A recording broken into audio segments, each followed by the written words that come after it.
hello ನನ್ನ ಪ್ರೀತಿಯ ಸ್ನೇಹಿತರೆ ಈ ವಿಡಿಯೋ ನಿಮ್ಗೆ ಇಷ್ಟವಾದರೆ ಸಬ್ಸ್ಕ್ರೈಬ್ ಮಾಡಿಕೊಳ್ಳಿ ಪ್ಲೀಸ್ ಸಪೋರ್ಟ್ ಮಾಡಿ ಪ್ರೀತಿಯ ಸ್ನೇಹಿತರೆ ಇದು ರಾಮು ಅನ್ನೋ ಒಬ್ಬ ಸಾಮಾನ್ಯ ಮನುಷ್ಯನ ಕಥೆ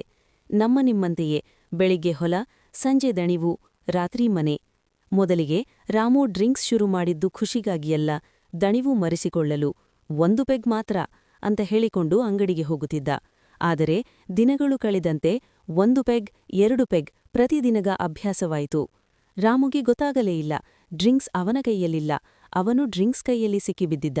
ಮನೆಯಲ್ಲಿ ಹೆಂಡತಿ ಮಾತಾಡೋದನ್ನೇ ನಿಲ್ಲಿಸಿದಳು ಮಕ್ಕಳು ಅಪ್ಪನನ್ನೇ ಭಯಪಡುವಂತಾದರು ಆದರೂ ರಾಮು ಯೋಚಿಸಲಿಲ್ಲ ಒಂದು ದಿನ ಕೆಲಸದ ಮಧ್ಯೆ ಅವನು ಕುಸಿದು ಬಿದ್ದ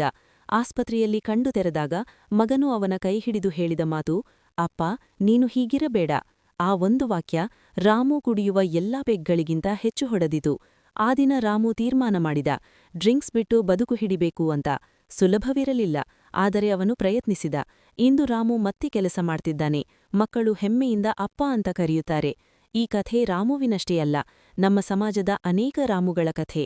ಡ್ರಿಂಕ್ಸ್ ಕ್ಷಣಿಕ ಸುಖ ಕೊಡಬಹುದು ಆದರೆ ಕುಟುಂಬ ಆರೋಗ್ಯ ಗೌರವ ಒಮ್ಮೆ ಹೋದರೆ ಮರಳಿ ಬರಲ್ಲ